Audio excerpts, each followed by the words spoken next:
माघ मास महात्म 13वां अध्याय। विकुंडल कहने लगा, तुम्हारे इस प्रकार के वचनों से मेरा चित्त अति प्रसन्न हुआ, क्योंकि सज्जनों के वचन सदैव गंगा जल के सदृश पापों को नाश करने वाले होते हैं। मीठा बोलना सज्जनों का स्वभाव ही होता है, जैसे अमृत मंडल चंद्रमा को भी ठंडा कर देता है।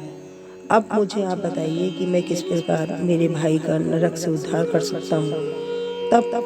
तब दूत कुछ देर ज्ञान दृष्टि से विचार कर मित्रता रूपी रस्से से बंधा हुआ बोला कि हे वैश्य, यदि तुम अपने भाई के लिए स्वर्ग की कामना करते हो तो जल्दी ही अपने 8 जन्म के पुण्य फल को निमित्त अर्पण कर दो। तब विकुंडल ने कहा, हे दूत, वह पुण्य क्या है? मैं कौन से जन्म में और कैसे किया सो बतलाओ, फिर मैं अपने पुण्य को अपने भाई को दे दूंगा। दूत कहने लगे, हे वैश्य सुनो, तुम्हारे पुण्य की सब कथा कहता हूँ। पूर्व जन्म में मधुवन में साल्की नाम का ऋषि था।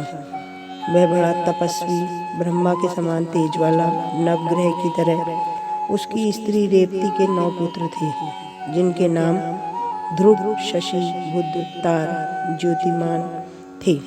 इन 5 में गृहस्थाश्रम धारण किया तथा निर्मोह, जितमाय, ध्याननिष्ठ, गुणतग ने चारों संन्यास ग्रहण कर उनमें रहने लगे। ये शिखा सूत्र से रहित पत्थर और सोने के समान समझते थे। जो कोई अच्छा या बुरा उनको अन्न देता वह वही खाते, जो कोई जैसा कपड़ा देता वह वही पहन लेते। सदैव ब्रह्मा के ध्यान में लगे रहते।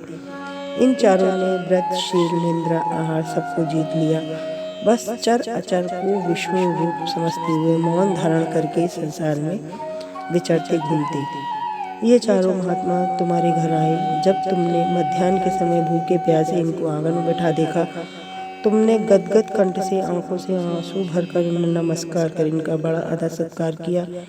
इनके चरणों को धोकर प्रेम से तुम इनसे कहने लगे, आज मेरे अहोभाग्य, आज मेरा जन्म सफल हुआ। मुझ पर भगवान प्रसन्न हुए। मैं सनाथ हूँ। मेरे माता पिता, पत्नी, पुत्र, गौ आदि सभी धन्य हैं। आज मैंने हरि के सदृश आपके दर्शन किए। सो हे वैश्य, इस प्रकार तुमने श्रद्धा से उनका पूजन किया।